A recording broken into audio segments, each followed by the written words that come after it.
O mga kapuso, para hindi masayang ang bakasyon ng inyong mga chikiting, pwede silang enroll sa mga workshop na hasa sa kanilang isip at talento. At kabilang sa mga pwede nilang paglibangan ay ang pagluluto. Yan ang tinutukan ni Tina Panganiban Perez.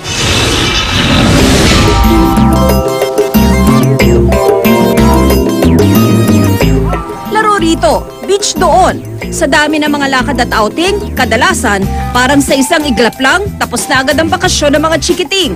Ang oras na nagagamit sana nila para maging productive at creative, nasasayang. Ang isang solusyon dito, Kiddie Summer Workshops.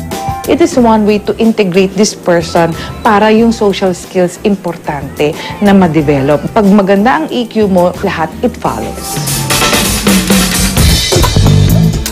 Ang maganda, sari-sari ang summer activities na pwedeng pagpilian. Kabilang na riyan ang isang workshop na kadalas ay grown-ups lang ang gumagawa, ang cooking. Seryoso sa pakikinig ang mga bagets habang nagde-demo ang kanilang bibong teacher. Ang lulutuin nila, ang bento box, isang Japanese set menu na may 5 hanggang 4 na uri ng Japanese food. You should be funny and you should be witty. You have to go back to your childhood days. Para safe, off-limit sa mga bata sa mismong pagluluto.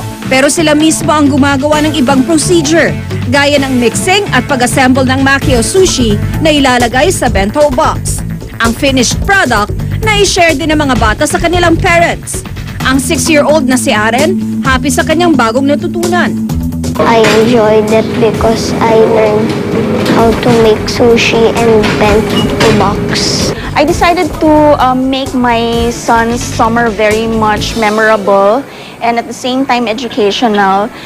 Sa mga workshop tulad nito, natuturuan ng mga batang maging disiplinado, malikhain at maliksi. Importante lang daw na siguruhing hilig talaga ng inyong mga chikiting ang kanilang sasalihan para mas maging focus sila at magkaroon ng happy summer vacation. You are giving your child a chance to have his or her decision.